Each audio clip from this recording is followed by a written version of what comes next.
रामायण कथा रामायण भारतीय संस्कृति का एक महत्वपूर्ण महाकाव्य है, जिसे महर्षि वाल्मीकि ने रचा। यह महाकाव्य न केवल एक धार्मिक ग्रंथ है, बल्कि एक नैतिक और आध्यात्मिक मार्गदर्शिका भी है। रामायण में भगवान श्रीराम के जीवन और आदर्शों का वर्णन किया गया है। ये कथा धर्म, मर्यादा, प्रेम, त्याग और कर्तव्यपरायणता के आदर्शों को प्रस्तुत करती है। रामायण का मुख्य सार अयोध्या कांड। रामायण की शुरुआत अयोध्या नगरी से होती है, जहां राजा दशरथ अपनी 3 रानियों कौशल्या, कैकेयी और सुमित्रा के साथ रहते थे। दशरथ के 4 पुत्र थे, राम, लक्ष्मण, भरत और शत्रुघ्न। राम सबसे बड़े और गुणवान थे।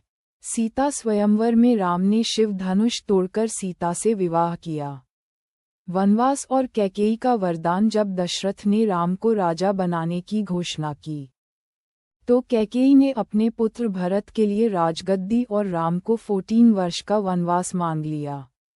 धर्म और मर्यादा का पालन करते हुए राम ने वनवास स्वीकार किया। सीता और लक्ष्मण ने भी उनके साथ वन जाने का निर्णय लिया। अरण्य कांड। वनवास के दौरान राम, सीता और लक्ष्मण ने अनेक ऋषि मुनियों से भेंट की।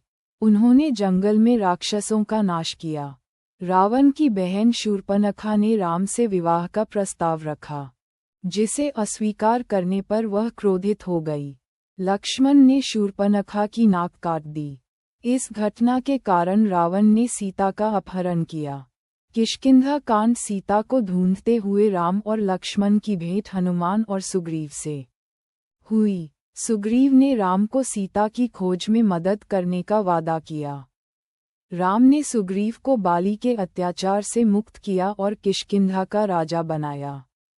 सुंदर कांड। हनुमान ने समुद्र पार कर लंका पहुंचकर सीता को रावण की अशोक वाटिका में खोजा। उन्होंने सीता को राम की अंगूठी देकर विश्वास दिलाया कि राम जल्द ही उन्हें मुक्त करने आएंगे।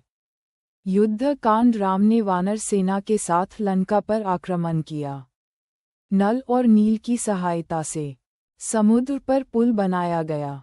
राम और रावण के बीच भयंकर युद्ध हुआ। अंततः राम ने रावण का वध कर सीता को मुक्त कराया। उत्तर कांड। अयोध्या लौटने के बाद राम का राज्याभिषेक हुआ, लेकिन समाज के सवालों के कारण उन्होंने सीता का त्याग किया। सीता ने वाल्मीकि के आश्रम में अपने दोनों पुत्रों लव और कुश को जन्म दिया। अंत में सीता ने पृथ्वी माता से प्रार्थना कर उन्हें अपने गर्भ में समा लेने का अनुरोध किया और पृथ्वी में विलीन हो गईं। रामायण के आदर्श और शिक्षाएं। 1. धर्म और कर्तव्य पालन। राम ने अपने जीवन में धर्म और मर्यादा का पालन करते हुए कठिन परिस्थितियों का सामना किया। 2. त्याग और प्रेम। सीता और राम का त्याग और प्रेम हमें सच्चे संबंधों का महत्व सिखाता है। 3. अहंकार का नाश। रावण का अंत ये दर्शाता है कि अहंकार और अधर्म का विनाश निश्चित है। 4. नारी का सम्मान। रामायण हमें नारी का सम्मान और उनकी सुरक्षा का महत्व बताती है। निष्कर्ष। रामायण केवल एक कथा नहीं, बल्कि जीवन जीने की एक पद्धति है। इसमें निहित आदर्श और शिक्षाएं मानवता के लिए मार्गदर्शन हैं। रामायण हमें सिखाती है कि सत्य, धर्म और प्रेम के मार्ग पर चलने से जीवन सफल और सार्थक होता है।